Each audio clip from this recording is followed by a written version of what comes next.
How you going? Let's try and unpack the mystery of the Josh Pyke release, 2005, Middle of the Hill. One of my students asked me if I could show her how to play it. I go and Google Josh Pyke.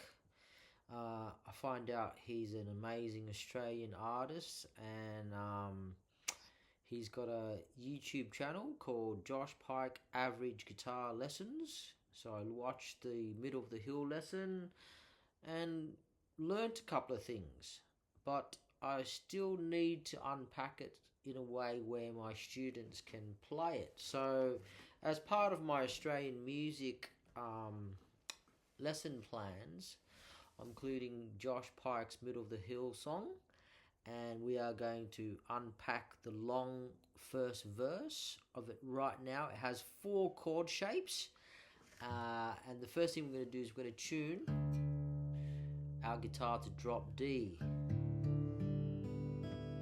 And all that is if I tune this back up to normal E,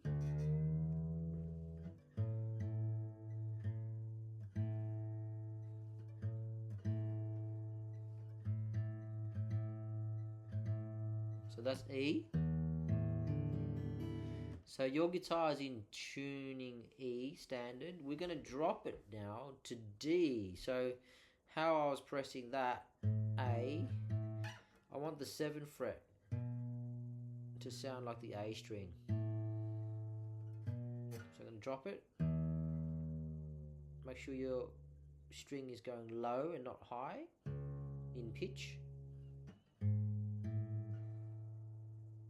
And try and match the 7th fret to the A string. Play them both together. They both should sound the same. Now you're in drop D. Ready to play Josh Pyke's Middle of the Hill. There's 4 chord shapes to this song. The first shape is just 2 strings, and we're not going to go anywhere past the 7th fret, and we're not going to go anywhere past the 10th fret for the first verse. We're not going to use really this drop D string, and we're not really going to try and hit the 2 bottom B and E string. So they're muted, right? So it's just mainly this G on the 10th fret with your pinky, and this A note on the 7th fret of the D string with your index.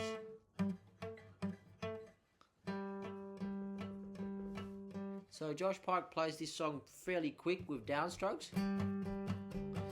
I just want us to play it quite slow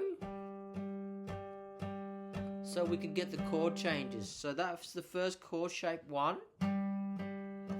It's got 2 fingers. Leave the other fingers out of it. Yeah. I'm not worried that I don't sound like Josh Pyke right now. I just want to get the chord changes to sound like they're in key with the singing. So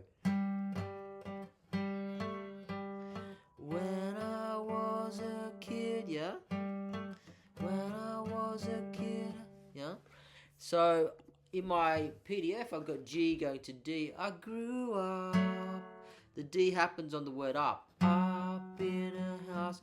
All I did there was lift my pinky from the 10th fret and put my ring finger down onto the 9th fret of the A string. Nothing spectacular. It looks harder than what it is. You're playing a 2-string chord. That's easy. And then you go to another 2-string chord. That's even easier. They're closer.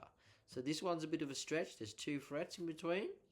That one's only got 1 fret in between. That finger's not moved yet. Okay, so chord 1. When I was a kid, I grew up in a house on a minor hill. This is the same chord shape as chord 1 up here, 10th fret and 7th fret, but we're starting on the A string here for chord 1.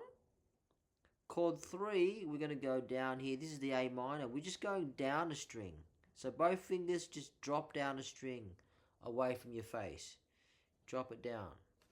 So from the G, when I was a kid, kid, I grew up in a house. Here's the third chord. On a hill, drop it down. A minor. Not the top. So on a hill, not the top, not the bottom. There's my E minor. It's not a full E minor, it's just a power chord E. There's my E, and there's my power chord shape, my fifth.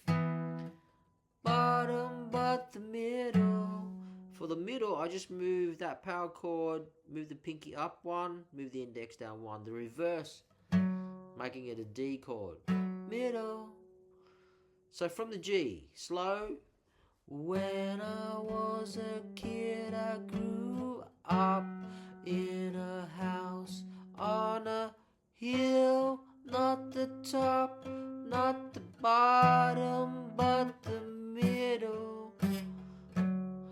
Notice how I'm singing every word real slow and changing the chords on the words that have the chord in front of them on my PDF in my Google class. So do the same. I will sing you out first verse all the way. Slow it down in your YouTube playback. Here we go.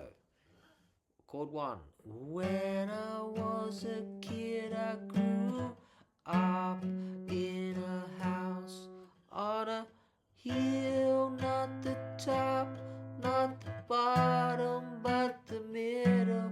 And I still remember where I cracked my head in the vacant lot. There's a row of tiny houses there now, and we used to light fires in the gutters. There I could cool my head on the concrete steps, but the girl down the street. Now verse B is played slightly different, but I went into the G chord just there. Slow the whole thing down, and remember this song has a particular rhythm with the hand, but right now I just want you to get used to the chord changes and playing in this position. You're away from this open position. You're up here in the 10th position, and you're really not going anywhere far. You're staying right there. When I was a kid, I grew up in a house. That was only one movement from that chord. And then chord 3 is the same as chord 1, but one string down, and back to the power chord E, and then the D. Yeah? Have fun. Rewind, practice it slow, play back slow. Josh Pyke, I hope you like what I did. And I'll do the next video to break apart verse B, because it's quite tricky. Talk to you then.